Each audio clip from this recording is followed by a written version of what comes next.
Time ಪಾಸ್ಗೆ ಒಂದು ಒಳ್ಳೆ ಆಹಾರ ಅಂದ್ರೆ ಕಡಲೆಕಾಯಿ. ಇದನ್ನ ಬಡವರ ಬಾದಾಮಿ ಅಂತಾನೂ ಕರೀತಾರೆ.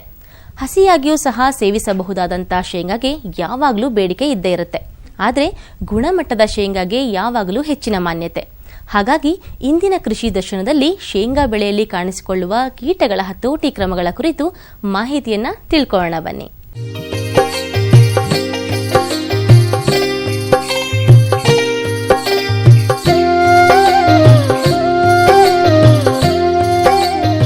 ಖುಷ್ಕಿ ಹಾಗೂ ನೀರಾವರಿ ಪ್ರದೇಶದಲ್ಲಿ ಬೆಳೆಯಬಹುದಾದ ಶೇಂಗಾ ಒಂದು ಪ್ರಮುಖ ಎಣ್ಣೆಕಾಳಿನ ಬೆಳೆ. ಮರಳು ಮಿಶ್ರಿತ ಕೆಂಪು ಮಣ್ಣಿನಲ್ಲಿ ಹುಲಸಾಗಿ ಬೆಳೆಯುವ ಶೇಂಗಾ ಬೆಳೆಗೆ ಉತ್ತಮ ಬೇಸಾಯ ಕ್ರಮ ಅನುಸರಿಸುವುದರ ಮುಖೇನ ಅಧಿಕ ಇಳುವರಿಯನ್ನು ಪಡೆಯಬಹುದು. ಹವಾಮಾನ ವೈಪರೀತ್ಯ ಇಲ್ಲವೇ ಬೇಸಾಯ ಪದ್ಧತಿಯಲ್ಲಿನ ಕೆಲವು ವ್ಯತ್ಯಾಸಗಳು ಶೇಂಗಾ ಬೆಳೆಯಲ್ಲಿ ಕೀಟಗಳು ಕಾಣಿಸಿಕೊಳ್ಳುವುದು. ಶೇಂಗಾ ಅಂತಕ್ಕಂಥದ್ದು ಒಂದು ಉತ್ತಮವಾದಂಥ ಅಥವಾ ಬಹಳ ಪ್ರಮುಖವಾದಂಥ ಒಂದು ಎಣ್ಣೆಕಾಳು ಬೆಳೆಗಳಲ್ಲಿ ಒಂದಾಗಿದೆ. ಸೊ ಈ ಬೆಳೆಯಲ್ಲಿ ಸಾಕಷ್ಟು ಇವತ್ತು ನವೀನ ತಾಂತ್ರಿಕತೆಗಳನ್ನು ಅಳವಡಿಸಿದ್ರು ಕೂಡ ಕೆಲವೊಂದು ಸಂದರ್ಭದಲ್ಲಿ ಈ ಬೆಳೆಯು ಹಾಳಾಗ್ತಕ್ಕಂಥ ಅಥವಾ ಇಳುವರಿಯಲ್ಲಿ ಕುಂಠಿತ ಆಗ್ತಕ್ಕಂಥದ್ದು ನಾವು ಕಾಣ್ತಾ ಇದ್ದೇವೆ. ಈ ಒಂದು ಸಮಸ್ಯೆಗೆ ಮುಖ್ಯವಾದ ಕಾರಣ ಏನಂತಂದ್ರೆ ಈ ಬೆಳೆಗಳಲ್ಲಿ ಬರ್ತಕ್ಕಂಥ ಒಂದು ಕೀಟಗಳ ಬಾಧೆ ಅಂತ ಹೇಳ್ಬೋದು. ಶೇಂಗಾ ಬಿತ್ತಿದ ಕೆಲವೇ ದಿನಗಳಲ್ಲಿ ಕಾಣಿಸಿಕೊಳ್ಳುವ ಪ್ರಮುಖ ಕೀಟವೆಂದರೆ ರಸಹೀರುವ ಕೀಟ. ಥ್ರಿಪ್ಸ್ ನುಸಿಯು ಶೇಂಗಾ ಬೆಳೆಯಲ್ಲಿ ಕಾಣಿಸಿಕೊಳ್ಳುವ ಒಂದು ಪ್ರಮುಖ ಕೀಟವಾಗಿದ್ದು ಗಾತ್ರದಲ್ಲಿ ಚಿಕ್ಕದಾಗಿದೆ. ಪ್ರಮುಖವಾಗಿ ಅಂತಂದ್ರೆ ಈ ಬೆಳೆಯಲ್ಲಿ ಬರ್ತಕ್ಕಂಥ ಈ ರಸ ಇರತಕ್ಕಂಥ ಕೀಟಗಳು. ಈ ರಸ ಇರತಕ್ಕಂಥ ಕೀಟಗಳಲ್ಲಿ ಮೊಟ್ಟ ಮೊದಲನೇದಾಗಿ ಅಂತಂದ್ರೆ ಬೆಳೆಯುವ ಹಂತದಲ್ಲಿ ಯಾವತ್ತು ರೈತರು ಬೆಳೆಯಲಿಕ್ಕೆ ಪ್ರಾರಂಭವಾದಂತಹ ಸಂದರ್ಭದಲ್ಲಿ ಮೊದಲನೇ ಒಂದು 20 ದಿವಸದ ಅವಧಿಯಲ್ಲೇ ಈ ರಸ ಇರೋ ಕೀಟಗಳ ಸಮಸ್ಯೆಯನ್ನು ನಾವು ಕಾಣಬಹುದು. ಇದರಲ್ಲಿ ಪ್ರಮುಖವಾಗಿ ಅಂತಂದ್ರೆ ಈ ಮೊದಲನೇದಾಗಿ ಆಫಿಡ್ ಅಂತಕ್ಕಂಥದ್ದು ಅಂದ್ರೆ ಎಸಸ್ಸಿಯನ್ ಅಂತಕ್ಕಂಥದ್ದು. ಇದನ್ನ ಒಂದು ವೈಜ್ಞಾನಿಕವಾಗಿ ಆಫಿಸ್ ಕ್ರಾಸಿವರ್ ಅಂತಕ್ಕಂಥ ಒಂದು ವೈಜ್ಞಾನಿಕ ಹೆಸರಿನಿಂದ ನಾವು ಇದನ್ನ ಕರಿತೇವೆ. ಇದು ಒಂದು ಅತಿ ಚಿಕ್ಕನಾದಂಥ ಒಂದು ಕೀಟವಾಗಿರ್ತದೆ. ಇದು ಒಂದು ಈ ಶೇಂಗಾದ ಒಂದು ಕುಡಿಯಲ್ಲಿ ಅಥವಾ ಬೆಳೀತಕ್ಕಂಥ ಒಂದು ಕುಡಿಯಲ್ಲಿ ಮೆತ್ತಿಕೊಂಡು ರಸವನ್ನು ಹೀರ್ತಾ ಇರ್ತದೆ. ಅದರಿಂದ ಬರ್ತಕ್ಕಂಥ ರಸವನ್ನು ಹೀರ್ತದೆ. ಈ ರಸವನ್ನು ಹೀರೋದ್ರಿಂದ ಈ ಬಾಧೆಗೊಂಡಂಥ ಗಿಡಗಳು ಹಳದಿ ಆಗಲಿಕ್ಕೆ ಪ್ರಾರಂಭ ಆಗ್ತವೆ. ಅದಲ್ಲದೆ ಇದು ಈ ಸೂಟಿ ಮೋಡ್ ಡೆವಲಪ್ ಮಾಡುತ್ತೆ. ಸೂಟಿ ಮೋಡ್ ಅಂತಂದ್ರೆ ಇದು ಒಂದು ಸಿಹಿ ಪದಾರ್ಥವನ್ನ ಎಲೆಗಳ ಮೇಲೆ ಸ್ರವಿಸೋದ್ರಿಂದ ಅದರ ಮೇಲೆ ಒಂದು ಫಂಗಸ್ ಬೆಳೀತದೆ. ಆ ಒಂದು ಕಾರಣಕ್ಕೆ ಒಂದು ಕಪ್ಪನೆಯ ಒಂದು ಏನು ಬೂದಿ ಆಕಾರದ ಕಪ್ಪನೆಯ ಒಂದು ಲೇಪನವನ್ನು ನಾವು ಗಿಡದ ಮೇಲೆ ಕಾಣಬಹುದು. ಈ ರೀತಿ ಆಗೋದ್ರಿಂದ ಏನಾಗುತ್ತೆ, ದ್ಯುತಿ ಸಂಶ್ಲೇಷಣೆ ಕ್ರಿಯೆ ಅಡೆತಡೆ ಉಂಟಾಗಿ ಅದರ ಬೆಳವಣಿಗೆ ಕುಂಠಿತವಾಗುತ್ತೆ. ಸೊ ಈ ರೀತಿ ಆಗೋದ್ರಿಂದ ಕೆಲವೊಂದ್ಸರಿ ಕುಡಿ ಒಣಗ್ತಕ್ಕಂಥದ್ದು ಆಗ್ತಕ್ಕಂಥ ಸಾಧ್ಯತೆ, ಯೆಲ್ಲೋಯಿಂಗ್ ಆಗಿ ನಂತರದಲ್ಲಿ ಒಣಗ್ತಕ್ಕಂಥ ಒಂದು ಸಾಧ್ಯತೆಯನ್ನು ನಾವು ಇದರಲ್ಲಿ ಕಾಣಬಹುದು.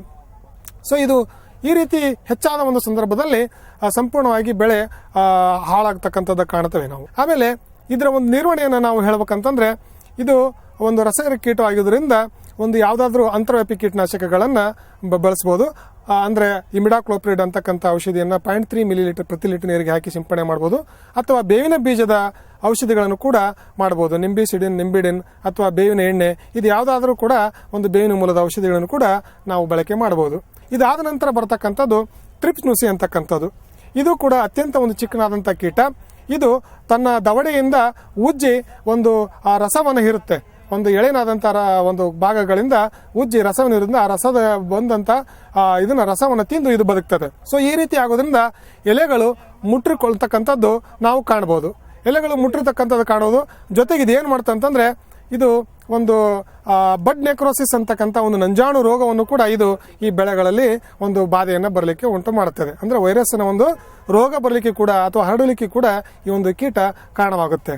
ಸೊ ಈ ಒಂದು ಕೀಟವನ್ನು ನಾವು ಗುರುತಿಸಿಕೊಂಡು ಅಂದ್ರೆ ಎಲ್ಲಿ ಈ ತರ ಮುಟ್ರು ಆಗ್ತಕ್ಕಂಥದ್ದು ಈ ತರ ರೋಗ ಕಂಡಂತ ಸಂದರ್ಭದಲ್ಲಿ ನಾನು ಆಗ್ಲೇ ಹೇಳಿದಂತ ಅಂತರ್ವ್ಯಾಪಿ ಕೀಟನಾಶಕಗಳನ್ನ ನಾವು ಬಳಕೆ ಮಾಡಬಹುದು. ಅಂದ್ರೆ ಮಿಡಾಕ್ಲೋಪ್ರಿಡ್ ಇರ್ಬೋದು ಅಥವಾ ಬೇವಿನ ಮೂಲದ ಔಷಧಿಗಳಿರ್ಬೋದು, ಥಯಾಮೆಥಾಕ್ಸಾಮ್ ಇರ್ಬೋದು, ಈ ರೀತಿ ಹಲವಾರು ಒಂದು ಅಂತರ್ವ್ಯಾಪಿ ಕೀಟನಾಶಕಗಳು ನಮಗೆ ಲಭ್ಯ ಇದೆ.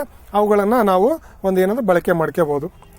ಹಸಿರು ಜಿಗಿ ಹುಳುಗಳು ಎಲೆಯ ಕೆಳಭಾಗದಲ್ಲಿ ಕೂತು ರಸ ಹೀರಿ ಬೆಳೆಗಳಲ್ಲಿ ಮತ್ತಷ್ಟು ಬದಲಾವಣೆಗಳನ್ನು ತಂದು ಬೆಳೆಗೆ ಹಾನಿ ಮಾಡುತ್ತದೆ. ಇದಾದ ನಂತರ ಹೇಳ್ಬೇಕಂತಂದ್ರೆ ಮೂರನೇದು ಒಂದು ಇಂಪಾರ್ಟೆಂಟ್ ಅಂತಂದ್ರೆ ಹಸಿರು ಜಿಗಿ ಹುಳು ಅಂತಕ್ಕಂಥದ್ದು. ಈ ಹಸಿರು ಜಿಗಿ ಹುಳು ಅಂತಕ್ಕಂಥದ್ದು ಇದು ಒಂದು ಗೋಡ ಆಕಾರದ ಒಂದು ಬೆನ್ನನ್ನು ಹೊಂದಿರತಕ್ಕಂಥದ್ದು, ಹಸಿರು ಬಣ್ಣದಲ್ಲಿ ಇರ್ತಕ್ಕಂಥದ್ದು. ಇದು ಅತಿ ಅಂದ್ರೆ ಥ್ರಿಪ್ಸ್ಗಿಂತ ಸ್ವಲ್ಪ ಗಾತ್ರದಲ್ಲಿ ದೊಡ್ಡದಿರುತ್ತೆ. ಈಸಿಯಾಗಿ ನಾವು ಅಂದ್ರೆ ಸುಲಭವಾಗಿ ಕಣ್ಣಿಗೆ ಕಾಣ್ತಕ್ಕಂಥ ಕೀಟ. ಇದು ಕೂಡ ಎಲೆ ಕೆಳಭಾಗದಲ್ಲಿ ಇದ್ದುಕೊಂಡು ರಸವನ್ನು ಹೀರುತ್ತೆ. ಈ ರೀತಿ ರಸವನ್ನ ಹೀರಿದಂತಹ ಸಂದರ್ಭದಲ್ಲಿ ಬಾಧೆಗೊಂಡಂತ ಗಿಡಗಳು ವಿ ಶೇಪಲ್ಲಿ ವಿ ಆಕಾರದಲ್ಲಿ ಮೊದಲನೇದಾಗಿ ಎಲ್ಲೋ ಆಗ್ತವೆ. ಆ ನಂತರದಲ್ಲಿ ಹಾಗೆ ನಾವು ಎಲ್ಲೋ ಆಗಿದ್ದಂಥ ಗಿಡಗಳ ಎಲೆಗಳು ಒಣಗಿ ಹೋಗುತ್ತೆ. ಈ ಥರ ಒಣಗಿ ಹೋದಂಥ ಇದಾದ್ಮೇಲೆ ಹಾಗೇನೆ ಮತ್ತೆ ಇದು ಹೆಚ್ಚಾದಂಥ ಸಂದರ್ಭದಲ್ಲಿ ಸಂಪೂರ್ಣ ಬೆಳೆ ಹಾನಿ ಆಗ್ತಕ್ಕಂಥದ್ದು ಅಥವಾ ಇಳುವರಿಯಲ್ಲಿ ಕುಂಠಿತ ಆಗ್ತಕ್ಕಂಥ ಒಂದು ಸಾಧ್ಯತೆಯನ್ನು ನಾವು ಕಾಣಬಹುದು. ಸೊ ಈ ಒಂದು ಕೀಟವನ್ನ ನಾವು ನೋಡಿಕೊಂಡಾಗ ಅಥವಾ ಕಂಡು ಬಂದಂಥ ಸಂದರ್ಭದಲ್ಲಿ ಇದಕ್ಕೂ ಕೂಡ ಒಂದು ಏನು ಅಂತರ್ವ್ಯಾಪಿ ಕೀಟನಾಶಕವನ್ನು ನಾವು ಬಳಕೆ ಮಾಡಲಿಕ್ಕೆ ಕೂಡ ನಾವು ಇದು ರೆಕಮೆಂಡೇಶನ್ಸ್ ಅಂತಂದ್ರೆ ಶಿಫಾರಸು ಮಾಡ್ತೇವೆ. ಅಂದ್ರೆ ಈಗಾಗಲೇ ಹೇಳಿದಂಥ ಅಂತರ್ವ್ಯಾಪಿ ಕೀಟನಾಶಕಗಳನ್ನ ನಾವು ಸಿಂಪಡಣೆ ಮಾಡಬಹುದು. ಅಂದ್ರೆ ಈ ರಸ ಇರತಕ್ಕಂಥ ಕೀಟಗಳು ಏನು ಅಫಿಡ್ ಇರ್ಬೋದು, ಥ್ರಿಪ್ಸ್ ಇರ್ಬೋದು ಅಥವಾ ಹಸಿರು ಜಿಗಿ ಹುಳು ಇರ್ಬೋದು, ಈ ಮೂರು ತೆರನಾದಂಥ ಒಂದು ರಸ ಇರತಕ್ಕಂಥ ಕೀಟಗಳನ್ನ ನಾವು ಈ ಅಂತರ್ವ್ಯಾಪಿ ಕೀಟನಾಶಕಗಳನ್ನ ಬಳಕೆ ಮಾಡಿಕೊಂಡು ಒಂದು ಸುಲಭವಾಗಿ ಅಥವಾ ಚೆನ್ನಾಗಿ ಅದನ್ನ ಪರಿಪೂರ್ಣವಾಗಿ ಒಂದು ನಿರ್ವಹಣೆ ಮಾಡಲಿಕ್ಕೆ ನಮಗೆ ತುಂಬಾ ಸಾಧ್ಯತೆ ಇದೆ. ಬೆಳೆಗಳಲ್ಲದೆ ಮಣ್ಣಿನಲ್ಲೂ ಕೀಟಗಳು ಕಾಣಿಸಿಕೊಳ್ಳುತ್ತದೆ ಎನ್ನುವ ತಜ್ಞರು ಸಸ್ಯ ಸಂರಕ್ಷಣಾ ಕ್ರಮಗಳನ್ನು ಈ ರೀತಿ ವಿವರಿಸುತ್ತಾರೆ. ಇದಾದ್ಮೇಲೆ ಬರ್ತಕ್ಕಂಥದ್ದು ಮಣ್ಣಿನಲ್ಲಿ ಬರ್ತಕ್ಕಂಥ ಕೆಲವೊಂದು ಕೀಟಗಳಿರ್ತವೆ. ಇದು ಕೂಡ ಈ ಒಂದು ಎಲ್ಲಿ ಕೆಂಪು ಅಥವಾ ಮರಳು ಮಿಶ್ರಿತ ಗೋಡು ಮಣ್ಣು ಇದ್ದಂತಹ ಸಂದರ್ಭದಲ್ಲಿ ಬೆಳೀತಕ್ಕಂಥ ಬೆಳೆಗಳಲ್ಲಿ ನಾವು ಮಣ್ಣಿನಲ್ಲಿ ಬೆಳೀತಕ್ಕಂಥ ಈ ಶೇಂಗಾ ಬೆಳೆಗೆ ಇದರ ಒಂದು ಬಾಧೆಯನ್ನು ನಾವು ಕಾಣಬಹುದು. ಸೊ ಇದು ಬಂದಾಗ ಏನಾಗುತ್ತೆ ಅಂತಾರೆ, ಇದು ಬೇರುಗಳನ್ನ ಕಡಿದು ತಿಂತದೆ. ಈ ರೀತಿ ಆಗೋದ್ರಿಂದ ಆ ಗಿಡ ಸಂಪೂರ್ಣವಾಗಿ ಒಣಗಿ ಹೋಗ್ತಕ್ಕಂಥದ್ದು. ಮೊದಲನೇದಾಗಿ ಸ್ವಲ್ಪ ಪ್ರಮಾಣದಲ್ಲಿ ಬಾಧೆಗೊಂಡಾಗ ಹಳದಿ ಆಗುತ್ತೆ, ನಂತರದಲ್ಲಿ ಏನಾಗುತ್ತೆ ಒಣಗಿ ಹೋಗ್ತಕ್ಕಂಥದ್ದನ್ನು ನಾವು ಕಾಣಬಹುದು. ಸೊ ಇದು ಕಂಡು ಬಂದಂಥ ಸಂದರ್ಭದಲ್ಲಿ ಅಂದ್ರೆ ಇದು ಬರೋದಕ್ಕಿಂತ ಪೂರ್ವದಲ್ಲಿ ನಾವೇನ್ ಮಾಡಬೇಕು, ಇದನ್ನ ನಿರ್ವಹಣೆ ಮಾಡ್ಕೋಬೇಕಾಗುತ್ತೆ. ಅಂದ್ರೆ ಎಲ್ಲಿ ಕೆಂಪು ಮರಳು ಮಿಶ್ರಿತವಾದಂತಹ ಗೋಡು ಮಣ್ಣು ಇರ್ತಕ್ಕಂಥ ಪ್ರದೇಶಗಳಿದೆ ಅಲ್ಲಿ ರೈತರು ಇದರ ಒಂದು ಬಾಧೆ ತಮಗೆ ಗೊತ್ತಿದ್ದಂಥ ಸಂದರ್ಭದಲ್ಲಿ ಅವ್ರು ಏನ್ ಮಾಡ್ಬೇಕಂತಂದ್ರೆ ಒಂದು ಕೀಟನಾಶಕಗಳ ಒಂದು ಉಪಚಾರವನ್ನ ಮೊದಲೇ ಬಿತ್ತನೆ ಸಂದರ್ಭದಲ್ಲಿ ಮಾಡಿ ಬಿತ್ತನೆ ಮಾಡಬೇಕಾಗತ್ತೆ. ಅಂತಂದ್ರೆ ಹರಳಿನ ರೂಪದ ಒಂದು ಕೀಟನಾಶಕವನ್ನ ಬಿತ್ತನೆ ಸಂದರ್ಭದಲ್ಲಿ ಮಣ್ಣಿಗೆ ಕೊಟ್ಟು ಬಿತ್ತನೆ ಮಾಡುವ. ಅಂದ್ರೆ ಸುಮಾರು ಎಕರೆಗೆ 12ರಿಂದ 13 kg ಅಷ್ಟು ಅಥವಾ ಆ ಒಂದು ಪ್ರಮಾಣದಲ್ಲಿ ಈ ಕೀಟನಾಶಕವನ್ನ ಮಣ್ಣಿಗೆ ಬಿತ್ತನೆ ಸಂದರ್ಭದಲ್ಲಿ ಕೊಟ್ಟಾಗ ಮುಂದೆ ಇದು ಬೇರು ಕಟ್ತಕ್ಕಂಥ ಹುಳುಗಳೇನಿದೆ ಈ ವೈಟ್ ಗ್ರಬ್ ಅಂತಕ್ಕಂಥದ್ದನ್ನು ನಾವು ಏನ್ ಮಾಡಬಹುದು, ನಿರ್ವಹಣೆಯನ್ನು ಕೂಡ ಮಾಡಬಹುದು. ಎಲೆ ತಿನ್ನುವ ಕೀಟಗಳು ಶೇಂಗಾ ಬೆಳೆಯಲ್ಲಿ ಕತ್ತಲಿನ ಸಮಯದಲ್ಲಿ ಹೆಚ್ಚು ಕಾಣಿಸಿಕೊಂಡು ಎಲೆಗಳನ್ನು ತಿಂದು ನಾಶಪಡಿಸುತ್ತದೆ. ಹೀಗೆ ತಜ್ಞರು ತಿಳಿಸುವಂತೆ ರೈತರು ಸೂಕ್ತ ಸಸ್ಯ ಸಂರಕ್ಷಣಾ ಕ್ರಮಗಳನ್ನು ಅನುಸರಿಸಬೇಕು. ಇದಾದ ನಂತರ ಬರ್ತಕ್ಕಂಥದ್ದು ಎಲೆ ತಿನ್ನ ಕೀಟಗಳಂತ ಹೇಳ್ಬಹುದು. ಅದರಲ್ಲಿ ಮುಖ್ಯವಾಗಿ ಬರ್ತಕ್ಕಂಥದ್ದು ಸ್ಪೊಡಾಪ್ಟರ್ ಅಂತಕ್ಕಂಥ ತಂಬಾಕಿನ ಕೀಡೆ ಅಂತ ಕರಿತೇವೆ. ಇದು ಏನು ಮಾಡುತ್ತದೆ ಅಂತಂದ್ರೆ ಎಲೆಯನ್ನ ತಿಂದು ನಾಶ ಮಾಡುತ್ತೆ. ಅಂದ್ರೆ ಇದು ಪಿಕ್ಯುಲರ್ ಆಗಿ ಅಂದ್ರೆ ಇದು ಸಿಂಪ್ಟಮ್ ಹೆಂಗಿರುತ್ತೆ ಅಂತಂದ್ರೆ ಒಂದು ಎಲೆ ಶೇಂಗಾ ಎಲೆ ಈ ರೀತಿ ಇರ್ತದೆ. ಇದು ಓಪನ್ ಆದಾಗ ಈ ಕಡೆಗೊಂದು ಎರಡು ರಂಧ್ರಗಳು ಅಥವಾ ತೂತುಗಳು ಕಾಣ್ತವೆ. ಸೊ ಆ ರೀತಿ ಓಪನ್ ಆಗೋದ್ರಿಂದ ಎರಡು ಸಮನಾಗಿ ಒಂದು ರಂಧ್ರಗಳು ಕಾಣೋದ್ರಿಂದ ಇದಕ್ಕೆ ಚೇಸ್ಮಾ ಹುಳು ಅಂತ ಕರೀತಾರೆ. ಸೊ ಹಾಗಾಗಿ ಇದೇನ್ ಮಾಡುತ್ತೆ, ರಾತ್ರಿ ಸಂದರ್ಭದಲ್ಲಿ ಬರುತ್ತೆ, ಬೆಳಗಿನ ಹೊತ್ತಿನಲ್ಲಿ ಇದು ಅವಿತುಕೊಂಡಿರುತ್ತದೆ. ರಾತ್ರಿ ಹೊತ್ತು ಬಂದು ಏನ್ ಮಾಡುತ್ತೆ, ಎಲೆಗಳನ್ನು ತಿಂದು ಇದು ನಾಶ ಮಾಡುತ್ತೆ. ಸೊ ಹಾಗಾಗಿ ಇದರ ಒಂದು ಸಿಂಪಡಣೆ ಅಥವಾ ಇದರ ಒಂದು ನಿರ್ವಹಣೆ ಮಾಡಬೇಕಂತ ಸಂದರ್ಭದಲ್ಲಿ ರೈತರು ಈಗಾಗಲೇ ಉತ್ತಮವಾದಂತಹ ಒಂದು ಕೀಟನಾಶಕಗಳ ಒಂದು ಲಭ್ಯತೆ ಇದೆ. ಅಂದ್ರೆ ಇಮಾಮೆಕ್ಟಿನ್ ಬೆಂಜೋಯೇಟ್ ಇರ್ಬೋದು, ಫ್ಲೂಬೆಂಡಿಯಮೈಡ್ ಇರ್ಬೋದು. ಇವುಗಳನ್ನ ಇಮಾಮೆಕ್ಟಿನ್ ಬೆಂಜೋಯೇಟ್ ಅದಲ್ಲಿ 0.25 ಗ್ರಾಮ್ ಪ್ರತಿ 1 ಲೀಟರ್ ನೀರಿಗೆ ಒಂದು ಬೆರೆಸಿಕೊಂಡು ಸಾಯಂಕಾಲದ ಹೊತ್ತಿನಲ್ಲಿ ನಾವು ಏನ್ ಮಾಡಬೇಕು, ಸಿಂಪಡಣೆ ಮಾಡಬೇಕಾಗುತ್ತೆ. ಅಂದ್ರೆ ಸಾಯಂಕಾಲ ಅದು ಹುಳ ಬರೋದ್ರಿಂದ ಹೊರಗಡೆ ಸಾಯಂಕಾಲ ಹೊತ್ತಿನಲ್ಲಿ ಸಿಂಪಡಣೆ ಮಾಡೋದ್ರಿಂದ ಬಹಳ ಉತ್ತಮವಾದಂತಹ ಒಂದು ಏನಂದ್ರೆ ನಿರ್ವಹಣೆಯನ್ನು ನಾವು ಸಾಧಲಿಕ್ಕೆ ಸಾಧ್ಯತೆ ಆಗುತ್ತೆ. ಅದಲ್ಲದೆ ಕೆಲವೊಂದು ಸಂದರ್ಭದಲ್ಲಿ ಏನ್ ಮಾಡಬಹುದು ಅಂತಂದ್ರೆ ಒಂದು ವಿಷಪಾಷಾಣವನ್ನು ಕೂಡ ತಯಾರು ಮಾಡಬಹುದು.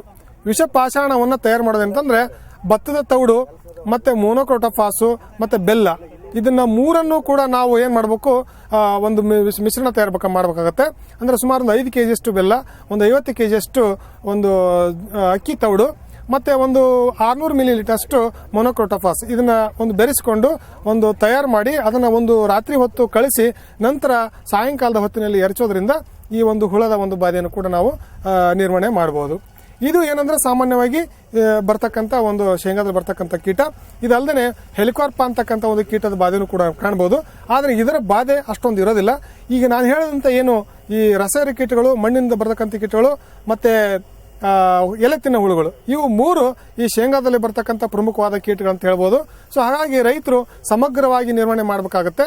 ಸೊ ಹಾಗಾಗಿ ಬೇಸಿಗೆಯಲ್ಲಿ ಒಂದು ಉಳುಮೆ ಮಾಡ್ತಕ್ಕಂಥದ್ದು, ಆಮೇಲೆ 6 ಅಥವಾ 12 ಸಾಲಿಗೊಂದರಂತೆ ಅಲಸಂದಿ ಅಥವಾ ಗಿಡಗಳನ್ನ ಹಾಗೆ ಅಲಸಂದಿಯನ್ನ ಬೆಳೆಸಿಕೊಂಡು ಈ ರಸ ಹುಳುಗಳನ್ನ ನಿರ್ವಹಣೆ ಮಾಡ್ತಕ್ಕಂಥದ್ದು, ಸುತ್ತಲೂ ಚೆಂಡು ಹೂಗಳನ್ನು ಹಾಕ್ತಕ್ಕಂಥದ್ದು, ಮತ್ತೆ ಬಲೆ ಬೆಳೆ ಅಥವಾ ಬಾರ್ಡರ್ ಕ್ರಾಪ್ ಆಗಿ ಸಜ್ಜೆ, ಮೆಕ್ಕೆಜೋಳವನ್ನ ಸುತ್ತಲೂ ಬೆಳೀತಕ್ಕಂಥದ್ದು, ಈ ತರದಲ್ಲಿ ಮಾಡ್ತಕ್ಕಂಥದ್ದು. ಆಮೇಲೆ ಜೊತೆಗೆ ಪೋಷಕಾಂಶ ಅಂದ್ರೆ ಈಗ ಯೂರಿಯಾವನ್ನ ಹೆಚ್ಚಿಗೆ ಕೊಡದೇನೆ ಕೊಟ್ಟಿಗೆ ಗೊಬ್ಬರಗಳನ್ನು ಜಾಸ್ತಿ ಬಳಸ್ತಕ್ಕಂಥದ್ದು, ಈ ರೀತಿಯಾದಂಥ ಸಮಗ್ರವಾದಂಥ ಒಂದು ನಿರ್ವಹಣಾ ಕ್ರಮಗಳನ್ನು ನಾವು ಅನುಸರಿಸಿದ್ರೆ ಈ ಕೀಟಗಳನ್ನು, ಶೇಂಗಾದಲ್ಲಿ ಬರ್ತಕ್ಕಂಥ ಕೀಟಗಳನ್ನು ಎಕನಾಮಿಕಲಿ ಅಂದರೆ ಹಾನಿ ಮಾಡದಂತೆ ETL ಕಾಯ್ಕೊಂಡು ನಾವು ಏನಂತಂದರೆ ಕೀಟಗಳನ್ನು ಹತೋಟಿ ಮಾಡಿಕೊಂಡು ಒಂದು ಖರ್ಚನ್ನು ಕಡಿಮೆ ಮಾಡಿಕೊಂಡು ಒಂದು ಉತ್ತಮವಾದಂಥ ಇಳುವರಿಯನ್ನು ಪಡೀಲಿಕ್ಕೆ ಸಾಧ್ಯತೆ ಇದೆ.